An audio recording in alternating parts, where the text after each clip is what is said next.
Hey, do we have any Yellowstone fans listening? And no, I'm not talking about the national park, although it's great. I'm talking about the TV show. Guys, today I'm so excited because when I think about the fashion industry, I know a lot of times we get locked down just on the idea of boutique ownership and buying wholesale and going to market. But I think in order to really be successful in this business, it's important that we think beyond where our products are coming from and how we get them, but really what is their intended purpose. So today I am excited to dig into one of those intended purposes, and that's character development, by speaking to my friend Megan Meadors, who is a costumer on the set of Yellowstone. Today we're going to talk about how fashion is used throughout the TV series, what fashion means to introducing a character without a character ever having to speak, and just how cool is it to have a trailer full of goods to pick and pull from and build storyboards from to build out the favorite characters that you might have from the cast of Yellowstone. Megan is a former boutique owner herself. She is an active member of the Western industry as well. And I think you're going to love hearing her insight and even some of her favorite moments from the multiple seasons of Yellowstone. Meet my friend Megan Meadors, a costumer and former boutique owner, an expert on all things Yellowstone. Let's talk about your business, strategy, and the juicy details of what actually works, from mainstream fashion to fashion on Main Street and the entire ecosystem behind it. How do we scale your company and do it with the balance and the happiness that we all seek? Let's hear from those insiders, experts, and strategists that actually make it happen. I'm your host, Ashley Alderson from the Boutique Hub, and I can't wait to chat. Hey guys, welcome back this week. I have been looking forward to this episode for a long time. Megan, since you and I first started to chat about this on Facebook, welcome to the podcast. Hi, thank you. Yes, and you guys, if you are listening to this episode, be sure you can check this out on YouTube as well. We have video, we're in person, and Megan, you're speaking my language because that's my hat game right there. That is my hat game. I'm loving it. Well, today's episode is going to be a little bit different than some that are just boutique focused. And the reason being, and the reason I love this conversation, is I love looking at fashion from such a big picture view. Like, we think about fashion as going to a wholesale market and buying it and selling it in the boutique and how we interact with customers on a daily basis. But really, our affinity with fashion is so much bigger than that, right? And it's inspired by so many different things. And that's where you come in, because you have probably one of the coolest jobs in the world. I'm just going to say it. We're all going to be totally envious of you by the end of this conversation. So before we get into how you got here, just in your words, tell me about what you do on a daily basis. Tell me about your job today. So I am a costumer. So what we do is we work with film and we dress actors. We have a costume designer who picks the outfits for all of our actors, and then we get to kind of help style them, help create the characters, work with the actors, and we're on set. We're keeping continuity through the shows, making sure that, you'll see a show where someone's hair is like this, and the next thing you see it like this. And so it's like we have to make sure it stays in a flow so it makes sense. And that's basically my job. We make sure adults are wearing clothes, and sometimes kids. Well, not a bad job, considering that most people listening will be familiar with a show that you have been working on, and that's Yellowstone. And when you and I first started to chat, one thing I've always appreciated about Yellowstone is so many times with Western film, especially, it just doesn't feel authentic. Like someone might be wearing their hat backwards and I just get all ticked off. Like, who allowed them to do that? But with Yellowstone, it's so different. It feels very in the moment, right? It feels very authentic to our culture, because you and I both kind of come from that ranching background. So tell me a little bit about how you got to this place. I want to work up and talk about Yellowstone, but I want to hear first how you got here. How did you get into this industry? So I went to school for fashion design. Once I graduated, very expensive, I decided I did not want to do fashion design anymore. It just wasn't for me. And just for me personally, the people weren't my people. And it was hard for me to wrap my head around wanting to continue to do that, because I wanted to be able to work in something that I really enjoyed. And so when I graduated, I moved home and I was like, I don't know what I'm doing with my life. What's going to happen now? I just got this degree. I feel like we've been there. Yeah. So I get a call from my aunt. My aunt has been in the film industry at that point, 15 years or so. 15, maybe even 20. And she's like, hey, I'm working on this film. We need some help. We're here in Arizona. Do you want to come work? And I was like, need a job. Yeah. Make money. I went and worked and I loved it. It was the first film I worked on was a documentary about the Boston bomber. Yes, very interesting. And we filmed it in Arizona. And I kind of just fell in love with the way the people worked, the rush of it, the moving around, the hurry up and wait moments. And you get to learn how people are creating stories out of either nothing or documentaries and basing it off of other things. And I really, really liked it. And fast forward 8 years later, and I've worked in films, TV shows. I've done a music video. So it's been it's taken me to Atlanta, Montana, Utah, New Mexico, like all over the country. And I've been very lucky to work in the industry that lets me do something that I love so much. And I work with both. So cool. And you also have boutique background as well, correct? Yes. So about 3-4 years ago, I've always wanted to own a boutique. So I was like, why can't I? So I figured out I had a little trailer and I took it to places and I set up in between working in film, because film, I would work 6 months and be good for another 6 months. And I didn't have to work anymore because it does pay very well. But when you are working, you're grinding. So I opened up the boutique and I loved it. I went to different places, popped up at rodeos. And then I got back into working when I started Yellowstone. Mm-hmm. I didn't have as much time. Yellowstone filmed for many months at a time. So I just this past year got rid of all of my inventory, step back from it, and eventually, hopefully one day I'll be able to have a brick and mortar and do it again, because I do love it and I do want to have a boutique again. Yeah. Well, in the meantime, you're doing some pretty cool things, and you just had a baby, so you're just a little bit busy. Talk to me about Yellowstone. How did you, was it a Taylor Sheridan connection, or how did you get connected to be on Yellowstone, to be a part of that process? So again, my aunt, she was working on it, and I got a call and they needed an extra costumer, and they're like, hey, you want to come up and work on this? We have an extra space. We need someone. And I was like, why not? And at that point, we didn't know what Yellowstone was going to be. It was just another TV show that I've done 100 times. And I went up and started working on it, and it was kind of my realm. It's the first time I'd worked on a modern Western show. And my aunt has kind of a little bit of background in the Western lifestyle. She's worked on other Westerns. She worked on Tombstone. So it was really awesome. Yeah. So she knows Western. A lot of people that worked on it didn't really know the Western style. So I kind of became, hey, Megan, what would they wear when they do this? And what would they wear? What would a vet wear? Yeah.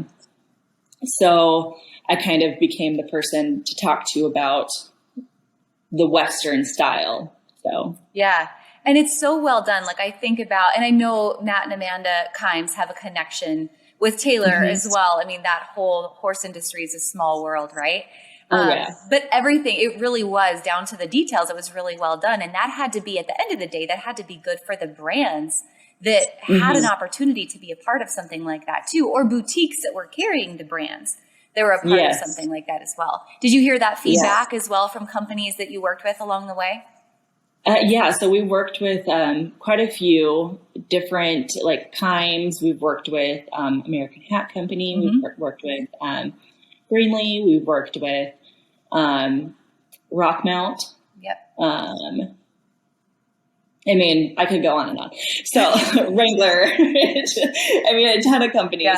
Yeah. And then pretty soon people were just like, throwing stuff at us. Put this in the show, put this in the show. But I mean, you can't just put anything in it. Right. You have to pick and choose and what makes sense and what builds the characters and who would wear this and who would wear that. And, I think last year I reached out to you guys and we wanted to try and pull some unique things. So I asked you guys to put together a link for us to get some boutiques and send us some of their info and what their styles were.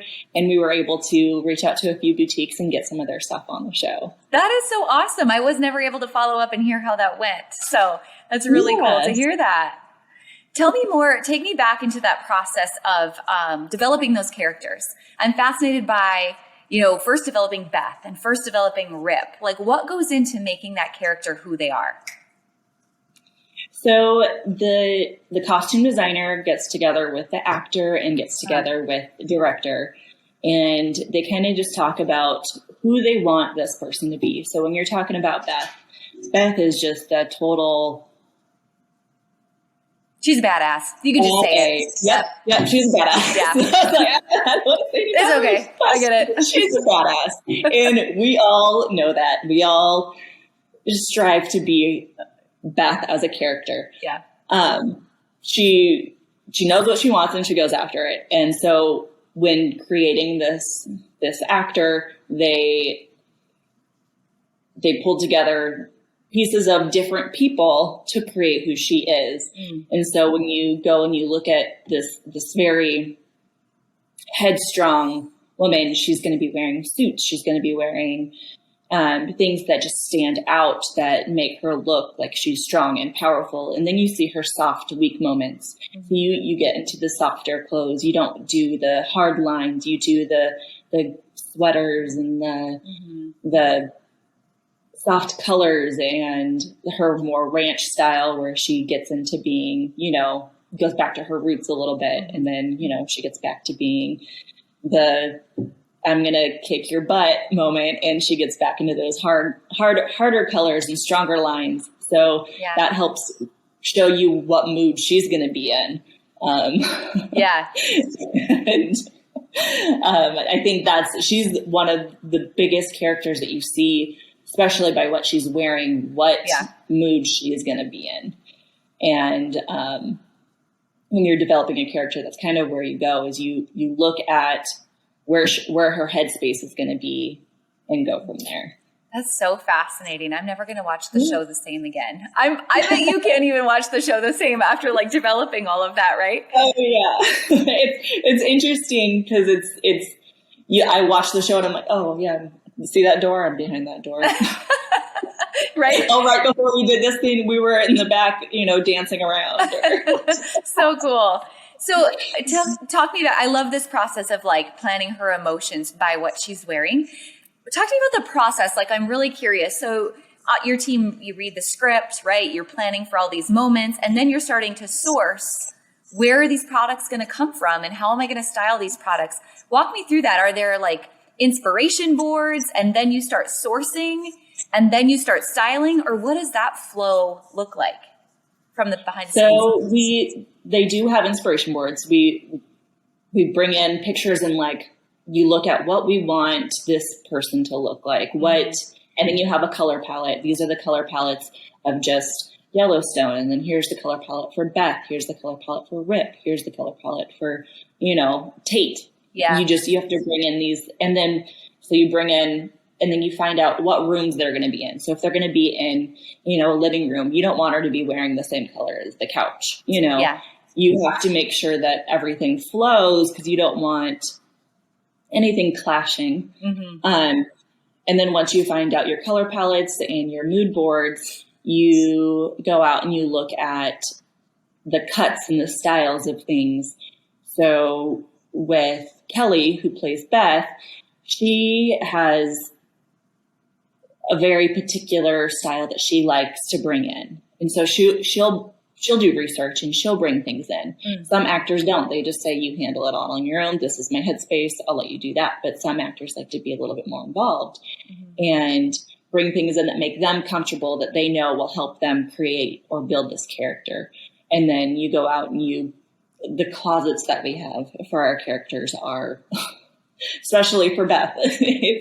It's huge. Then you go and look at Rip's closet, and it's about this big because it's the same jacket, the same pants, the same hat, and the same belt, and maybe the shirt changes. So, but you stick with the same colors for him. So it's kind of depending on your character, what size or closet they have and how many options they have. Yeah, that's so fascinating. I think about Kevin Costner's character too. I mean, Beth is so diverse, right? So she's got this massive closet, but the details of Rip, like he's got this one wardrobe, but John Dutton, like I feel like his costuming is very well done. I always look at the shape of his hat, and it's probably one of my favorite hats to look at on the show because it's so authentic. Like it is a rancher. Yes. And this is going to sound so creepy, Megan, but when I think about John Dutton, there's a part of it that like he reminds me so much of my dad. Like I swear that like puffy jacket he wears in the show, my dad had the same one. So there's so much alike, but at the same time, I'm like, God, it's Kevin Costner and he looks so good. Like that's weird that I would think he's attractive at the same time. Such a conundrum. Look, oh, no, wait. Yeah, well, this is my dad, but he's good. Oh gosh, weird. He's good looking. Yeah. Has there been, like, if you think about all those characters, is there one for you that's like harder to dress than the rest? Are there certain challenges you feel like you faced? So I don't deal with all the actors on the show. I mainly deal with Kelly. Okay. She's my main person that I deal with. And then I deal with Rip and Casey and Monica. They're the actors that I take care of behind the scenes. And, I think honestly, the hardest one is probably Tate. Yeah, because throughout the seasons, he's grown the most. Yeah. His style has stayed the same, but he also is a child. So to try and work with what children are going through, and as you see through episodes or seasons 3 and 4 for Tate, what he's gone through and his character, and try to portray like what he's going through as a kid and trying to get into the mindset of a kid and what he has had to do being a kid. I think his is probably the hardest. Yeah, I could totally see that. And I suppose now, like as you go into filming the next season, now you as a mom, you will probably come to the table with a totally different perspective as well on how to style Tate. Yes. So I think being a mom definitely changes your perspective on how kids see things and how you want to protect them and how you want to, looking into then Monica's role as a mother and wanting to protect Tate from the evils that she sees coming from the Dutton Ranch, and how he cowers away underneath the bed in some scenes, and how Casey has to pull him out and just like try to make Tate come back out, because you see Tate as a kid and he wants to have fun and go out and run the ranch and, play in the stream and go fishing and ride horses. And then you see him under a bed, not wanting to do anything. And being a mother, you just want to protect, and the places that Monica's character has to go is very interesting. Very interesting. I think everyone wants to know what's going to happen to Monica and to Casey. I suppose you can't spill any dirt for us to know what's going to come in the next season, if they're going to make it or not. Honestly, I don't know yet. As we know, in the end of season 4, they are going to have another baby. So we'll have to see where that takes us. I don't know anything from any of the next seasons until I get to the season of when we're filming and I get to read the scripts. And reading the scripts for me is just as fun as watching people watch the episodes for the first time. I'm sitting there, I'm supposed to be taking notes on my scripts and reading through as I go through this and that. And next thing you know, I'm 10 pages and I'm like, I got to go back. That got really good. I have to go back and take my notes on that. Can we talk about your email marketing for a second? Especially today when algorithms are so limiting. I know the one thing that we actually have control over is our list. It's email marketing. and it's text marketing. So if you need help building out your email flows or building your list or making sure your text messages are TCPA compliant, which is such a big deal right now, or if you just want to make sure you're making more money from email marketing and text marketing, I have to recommend you guys. My friend Jane Casper is the go-to guru that you definitely want to know. Not only has Jane built her own multi-million dollar business specializing in footwear, a boutique specializing in footwear, but she's also built out flows for over 1,000 e-commerce store owners, many of them inside of the boutique hub. She's run over 300 A/B tests in the last year alone, and she's grown delivery rates and open rates for hundreds of stores. So if you would love to get in touch with Jane, she has specials just for podcast listeners and for hub members. Please reach out to her. It is Glow Group, Glow, Glow, Group, LLC, at gmail.com. And we'll definitely put Jane's info in today's show notes. Do you, like, once the show has come out, and you're seeing people experience it for the first time, do you watch it with friends? Do you watch other people experience it? Or like, what is it like from this side now, getting to watch people experience, especially the growth and popularity it's had? It's always interesting to see the way people are reacting to it, just even on social media or watching it I usually just watch it here in my house with my husband, and he's always like, we'll get to the end of it and he'll be like, okay, so tell me, how did they film that part? How did they film like in the season or in the episode where they run into all those motorcycles? You know what I mean? How did they film that? How did that happen? How many times did you have to do it? And usually those motorcycles, like running into things, that's a one-shot deal. You get it? Really? You don't get to reset. But it's funny to see the way or the questions you get. What's going to happen? What's going to happen? What's going to be next? And I'm like, I can't tell you. I don't want to tell you because I want to see the way you react to it. And,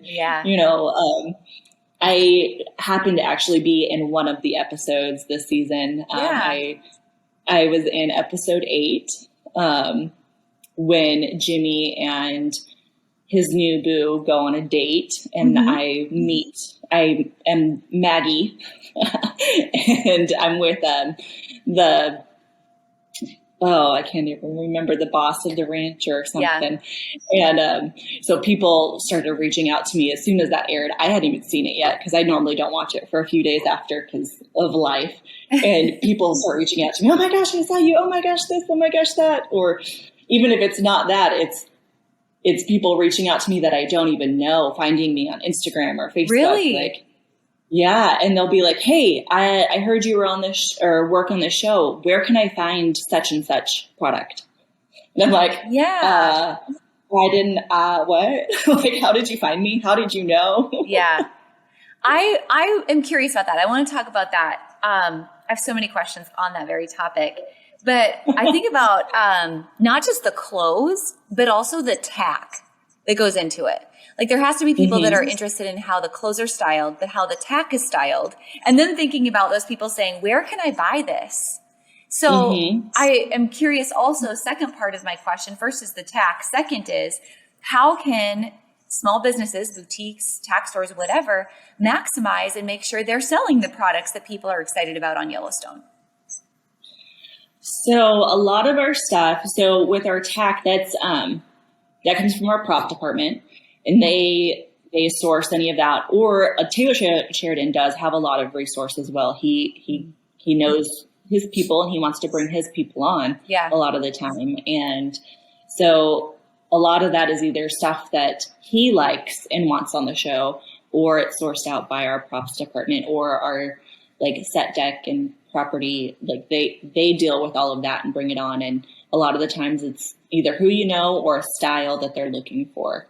And then when you come back into the costume realm, which is more my realm, a lot of times it is either who you know, like with the Kimes.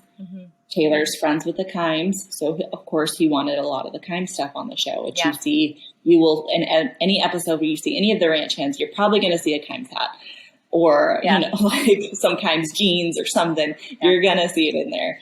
Not only that, but we also love Kimes. Kimes is a good brand. So,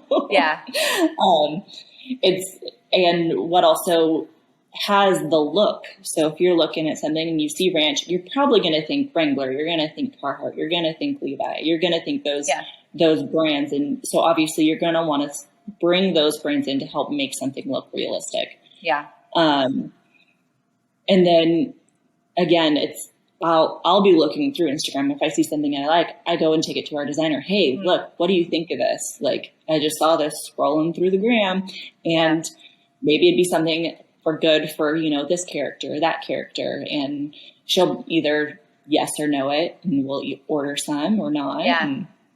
Well, it's so interesting to see the ripple effect that has on businesses. So in January, I was at Dallas Market Center, and actually 2 separate conversations, one with Keith Mundy from American Hat and one with Devin, who I believe is a national sales manager for Resistol. And both of them separately mentioned what an impact Yellowstone has had on their sales at that market. And they said it's like the urban cowboy effect of, the 80s and 90s, and when being a cowboy was cool. And this show has made that happen again. And now we're seeing small businesses really reap the benefit of that. And probably COVID, where people aren't going to an office all the time, they can really dress more authentic to who they are rather than a suit or whatever that is. But it's really cool to see how that's going to continue to evolve on our culture today and what an impact that's going to have, right? Yes, I think it's so neat. And especially coming from the more Western world in general, like myself, and seeing it on TV, seeing how people really see how the ranch is ran, not so much ran, but how people in the Western world live and how they dress and stuff like that. Like, I think it's neat how it's coming back around. It used to be popular and now it's coming back and it's popular again. And, it does affect, I think, the way the stores are selling the product. And like you were saying, Resistol and American Hat Company, like I know people are like, hey, where can I get that hat? And I was like, well, first off, have you ever worn a cowboy hat? Because I know you haven't, because I know you don't come from that background. Do you know how much one of those hats cost? Yeah. Oh, maybe I don't want that one, but how can I get something like it? Or, Yeah. It ties in that whole cowboy hat conversation. I don't know if you follow Courtney Dehoff on Instagram, Fancy Lady Cowgirl, but I was recently was having a conversation with her about this as well. And what I think is cool about people asking you that, you're like, hey, have you ever worn a hat? This is not just about people who have been Western, but it's about people who are enamored by the lifestyle and they want to be Western. And I think, or being introduced to it in general.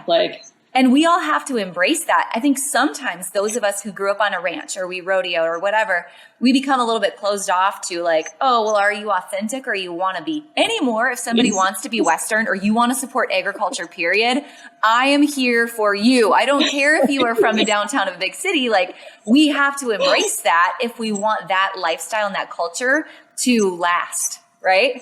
So what a great way to introduce them. Exactly. Like, you don't want it to go away, especially it's your culture. It's who we are. It's who we want people to know about what we do and who we are. So I think it is interesting when you see people like, well, where can I get that? I'm like, first off, there's a process. You got to go get your hat size. It's not just like buying a ball cap. Yeah. But I'm sure there's lots of Western stores who would gladly field that question. So good. Oh, yes. Well, two more quick questions before we wrap up today. One, I'm curious if you can help me answer this. I see a lot of T-shirt makers today capitalizing on the Yellowstone brand, and they're making things with the Dutton brand on it.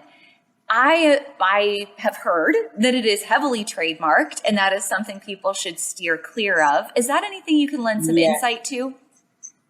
So, yes, it is. It's very trademarked. And I know they are sending out cease and desist orders to companies as they see them. I actually, another part that I kind of helped start was the merchandising for Yellowstone through one of the studios. And you see them now we had setups at the past 2 NFRs, the Yellowstone store.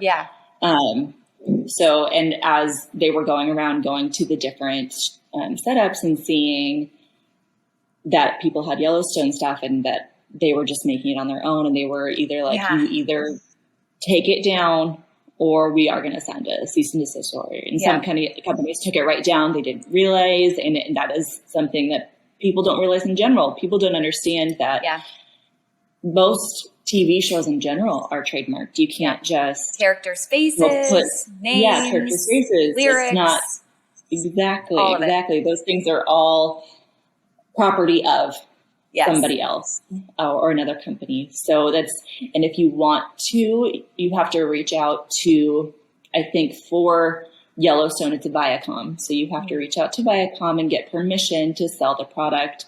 I know Wrangler has, like Boot Barn has, to be able to sell just a logo in general from the Yellowstone. Okay.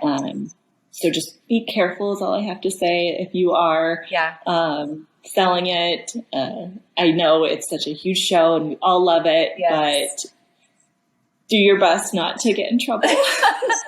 Well, we've seen a lot of it. We've had this conversation in the hub.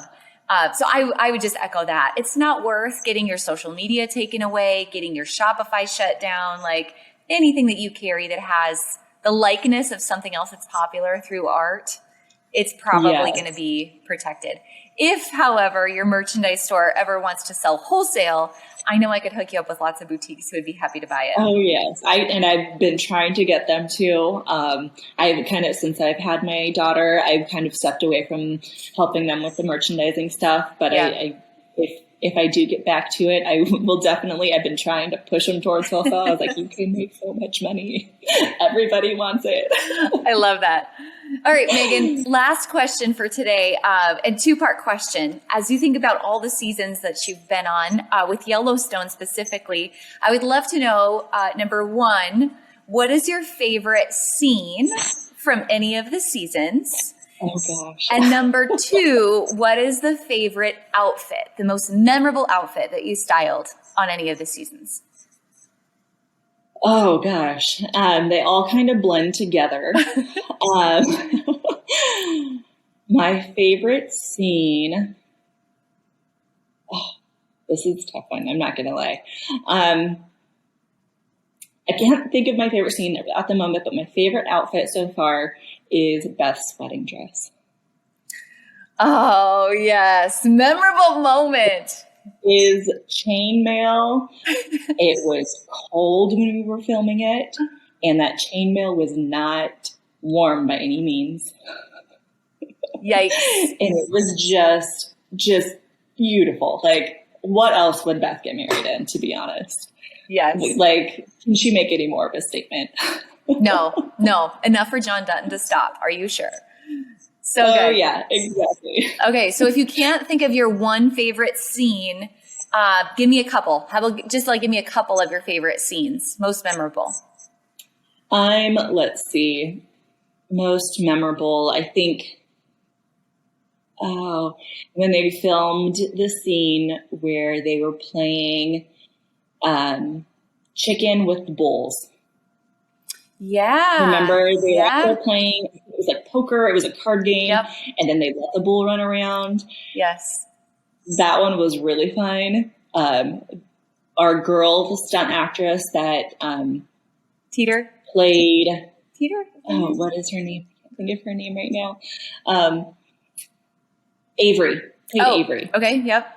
Yes, the stunt girl that played Avery, she was like, I'm not moving. All you guys can move if you want. She sat there and she took it. She had bruises up her back. But she was such a badass too. Like, she was like, like, I'm going to be the only girl sitting here. I'm going to show all of you up. And you see, there's like a little behind the scenes footage, you see the men jumping out of their seats and you see her like grab the seat on the side and she's like, nope, I'm not moving. And she just gets hit. And I thought that was a fun scene. So that is awesome. I love that.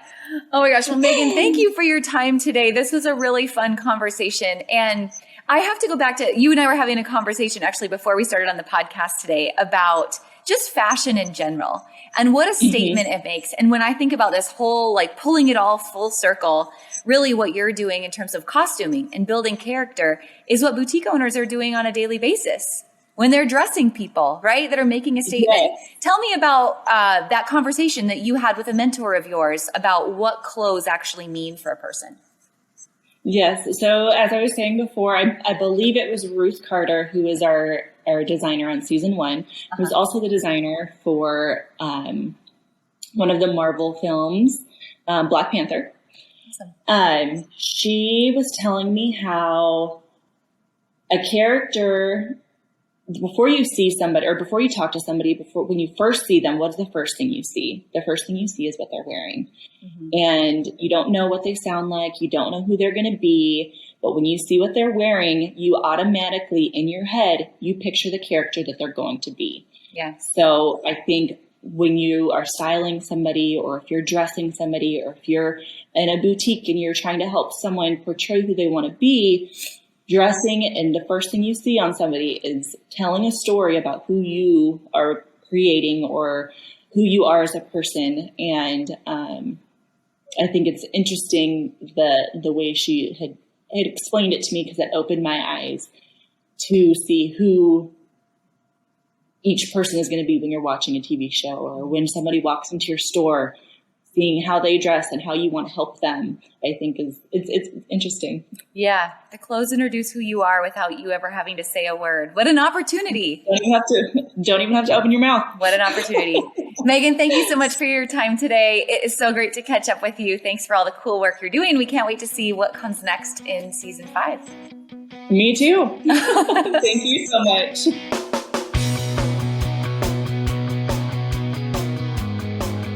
Hey guys, thank you so much for listening to this episode. We hope that you loved it. Don't forget to hit subscribe and leave a rating and review down below for a chance to be one of our featured listeners each and every week. For more information on our spirit of community over competition and how to access complete show notes and bonus downloads from our guests, head on over to theboutiquehub.com and join the community. We'll see you next week.